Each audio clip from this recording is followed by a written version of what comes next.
بسم الله الرحمن الرحيم. الحمد لله رب العالمين، والصلاة والسلام على رسول الله وعلى آله وأصحابه ومن تبعهم بإحسان إلى يوم الدين. أما بعد، tunaendelea kitabu chetu الوسائل المفيدة للحياة السعيدة cha Sheikh Abdurrahman As-Saadi.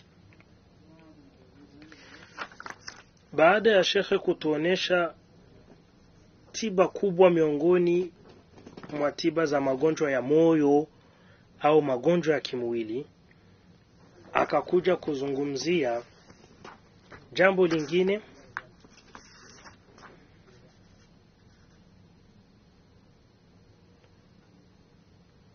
ambalo nalo pia ni miongoni mwa tiba za matatizo ya mwanadamu. Ambalo ni jambo gani? Tadhakuru mahasinil akharina wasabru ala uyubihim, kukumbuka mazuri ya wengine na kusubiri kunako aibu zao.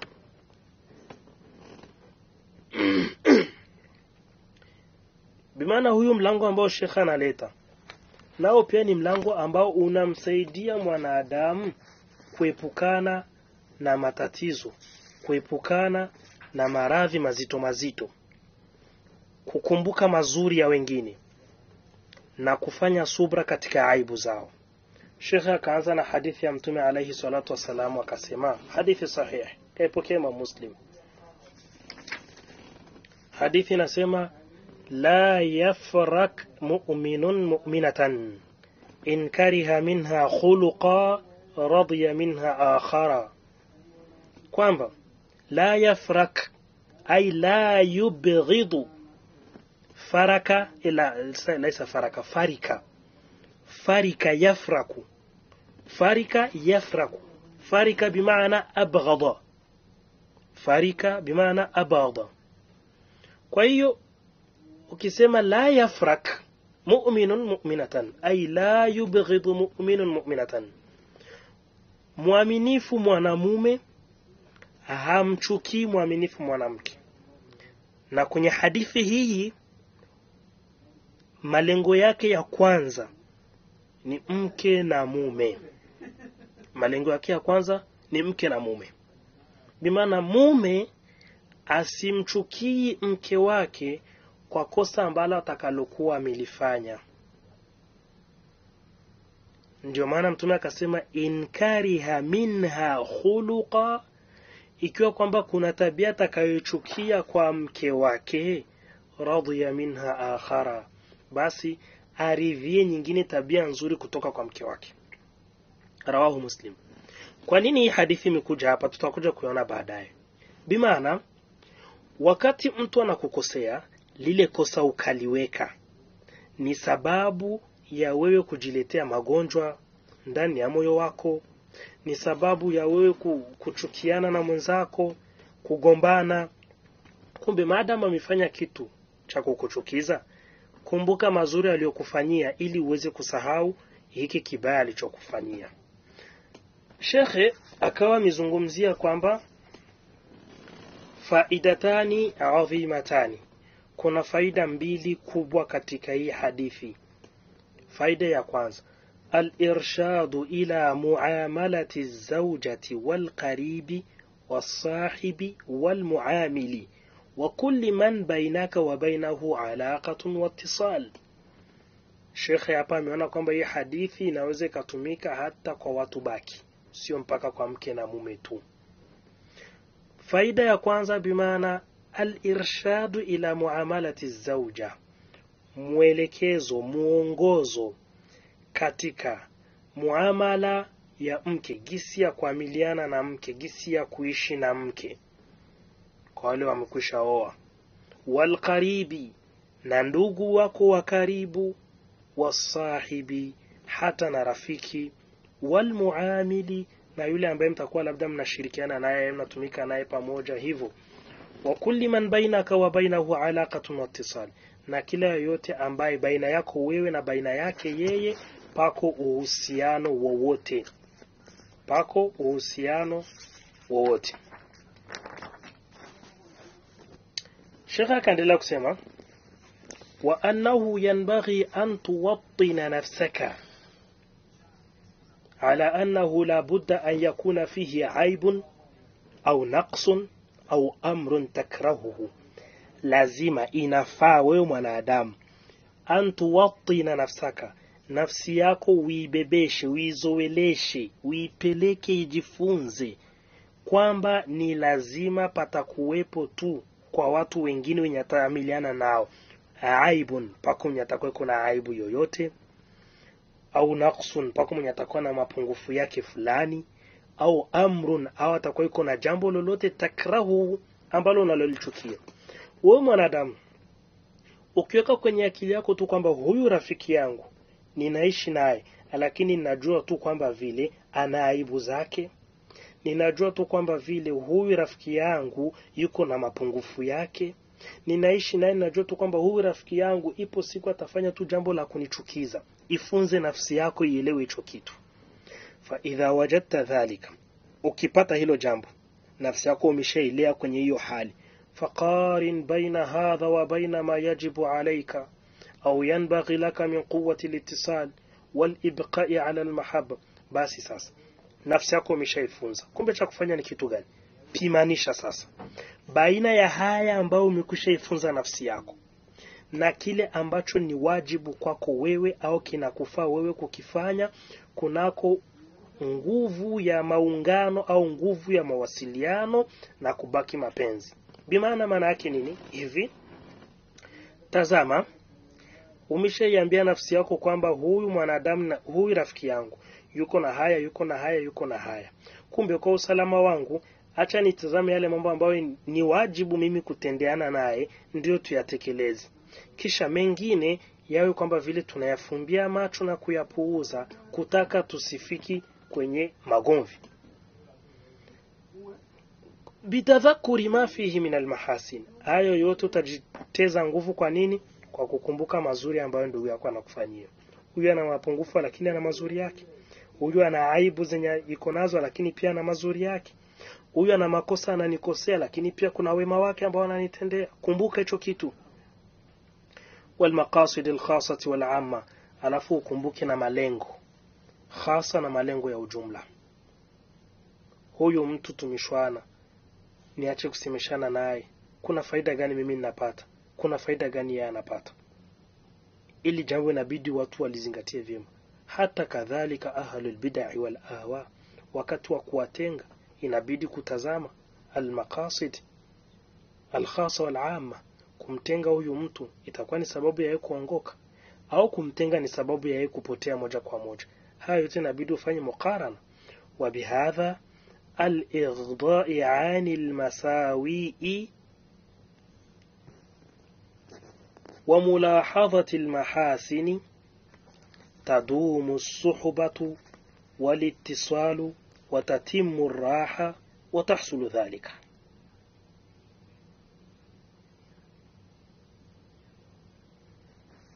Sheikh anasema hivi, kupitia haya yote umekwisha mzania kwanza ndugu yako huyu na shirikiana naye, lakini iko tuna mambo fulani, iko na mambo fulani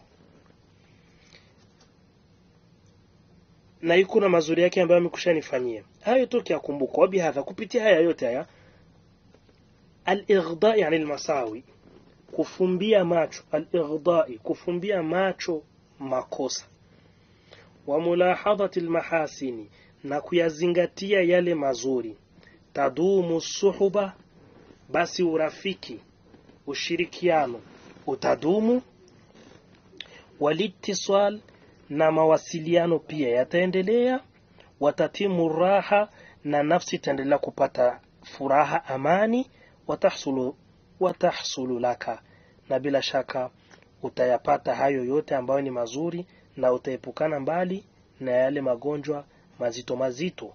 Utajikutana unaishi maisha mazuri, maisha yaliyokuwa ya furaha. Hiyo ni faida ya kwanza. Faida ya pili akasema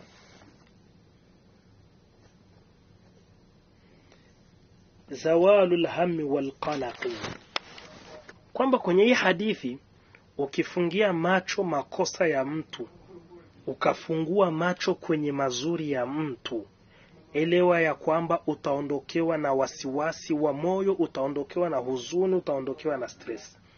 Fumba macho. Wakati wa makosa, fumba macho, yale makosa usiyaone. Fungua macho, utazame mazuri aliyokutendea. Mpe udhuru kwa yale makosa. Mtafutie udhuru kwa yale makosa. Mtafutie makhraj, mtafutie njia ya kutokea ili tu msije mkashwana. Hiyo itakupelekea wewe kuondokewa na huzuni, stressi, wasiwasi. Wabaka uswafa, na utabakia ukiwa katika hali iliyokuwa nzuri. Walmudawamatu ala alqiyam bilhuquqi alwajibati walmustahabba, na utaendelea kusimama kwa kutekeleza haki zilizokuwa za wajibu kwako na haki zilizokuwa za mustahaba kwako wewe.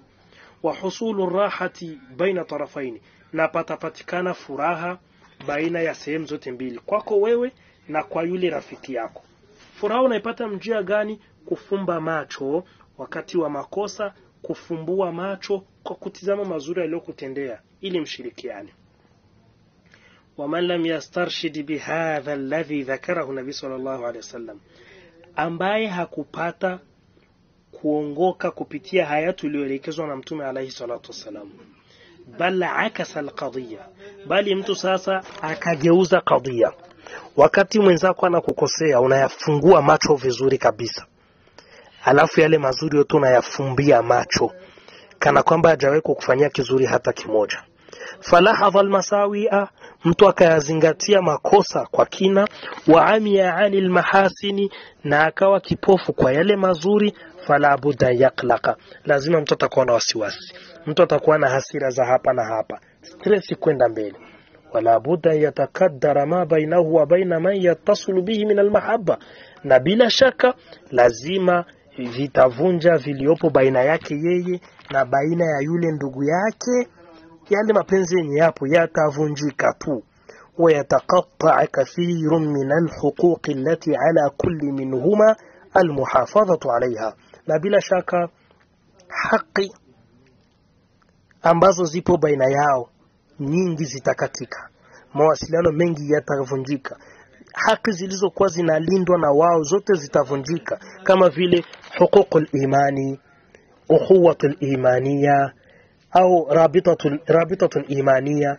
Hivi vyote vitaondoka. Innamal mu'minuna al-ikhwa, innamal mu'minuna ikhwa, huyu ndugu, hakika waumini wote ni wa ndugu. Kumbe tulinde vyema hivi vitu ambavyo vitasababisha sisi tuharibikiwe. Wakathiru minan nasi dhawil himamil aliya, na watu wengi waliokuwa na hima ya hali ya juu. Yuwattinuna anfusahum inda wuqu'il kawarithi, wanazipeleka nafsi zao au wanazituliza nafsi zao wakati panapopatikana huzuni ya hali ya juu. Alkawarithu jam'ul karithu, walkarithu maanahu musabbibul huzni shadid, kinachosababisha huzuni ya hali ya juu ndio inaitwa karithu. Jam'u alkawarith ay al-ashya'u allati tusabbibu al-huzna shadida, ndio inaitwa alkawarith. Walmuz'ijat, na vitu vyenye kukera, ala sabri, yani ambavyo vinakuja kumkera mtu kunako subra, vinasababisha subra ya mtu inavunjika. Watma'anina, na utulivu pia unakuwa umepotea na kuharibika. Wanafikiwa watu wenye hima ya hali ya juu, lakini inda al-umuri tafiha, lakini kwenye mambo madogo madogo, mambo atafihatu ay al-haqira, vitu vidogo, vitu vyenye havina umuhimu, albasita, vidogo vidogo tu, yaklaquna, watu wanakuwa na wasiwasi kwa hivyo vitu. Wayatakaddaru safa, na hali yake nzuri inavunjika, inaharibika. Wasababu fi hadha, na sababu ya haya yote, annahum wattanu nufusahum inda al-umuri al-kibar, ni kwa sababu nafsi zao wamezipeleka katika vitu vikubwa vikubwa. Watarakuha inda al-umuri sighari, na wakaziacha wakati wa mambo yaliokuwa mazito mazito, wakati wa mambo yaliokuwa madogo madogo. Fadarratuhum wa atharat fi rahatihim, vikafika vinawapelekea kufanya nini? Kuwadhuru na kuwaathiri katika furaha yao na raha yao. Yani maana yake Sheikh anataka kusema hivi, watu unakutana walizizoelesha nafsi zao kuvumilia matatizo makubwa makubwa yanapotokea, lakini yale mambo madogo madogo yanapokuja mtu anashindwa kuwa na subra. Mambo makubwa umeshavumilia, madogo yanakushinda kuvumilia, matokeo yake ndio yanakuja kuwa hayo ambayo tuko tunayazungumzia. Kwa hiyo Sheikh anasema falhazimu ay adabit, cha kuzingatia, falhazimu yuwattinu nafsahu ala al-umuri al-qalila wal-kabira. Mtu mwenye kuzingatia vyema ni yule mwenye kuizoelesha nafsi yake izoee kupambana kwenye mambo madogo na kwenye mambo makubwa. Wa yas'alu Allah al-i'anata 'alayha, na anamuomba Allah msaada kwa hilo. Wa alla yakilahu ila nafsihi tarafata aini, na wala asijitegemee yeye mwenyewe hata kidogo. Kuna mtu anasema mimi nitajipambania mimi mwenyewe. Hapana, omba msaada kwa Allah, fanya sababu, na huko ukimwomba Allah akuwafikishe. Ila ukisema utajipambania wewe mwenyewe, Allah akikuacha, nani ambaye atakayekutetea? Nani ambaye atakayekuinua? Na haya tumekwisha katika darasa lililotangulia. Fa'inda dhalika yasuhulu alayhi as-saghir, fa'inda dhalika yasuhulu alayhi as-saghir, wakati mwanadamu utailea nafsi yako kupambana na mazito na madogo, ukamtegemea Allah wakati uko unapambana, elewa kwamba mambo madogo yatakukuia mepesi, kama sahula alayhi al-kabir, kama jinsi mambo makubwa pia yatakuia mepesi.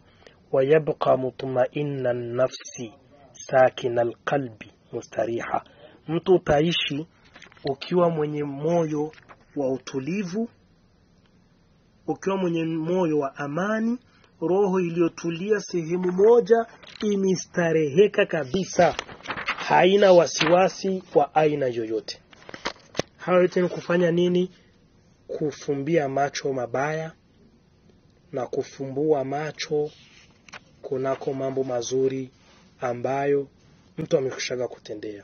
Ukiishi hivyo, bila shaka mtajikuta mmeishi vyema, mtajikutana mmeishi vizuri. Naona tutakuwa tunabudi kusimamia hapa. Allah kituwafikisha, labda kati ya hizi siku tutatazama siku yenye tutapata wasa, tuchukue hizi nukta zinabaki, kwa sababu ni nukta chache, ni nukta ndogo tu, haziwezi zikatukawiza, ili tu tumekamilisha kitabu chetu kwa tawfiki yake Allah subhanahu wa ta'ala.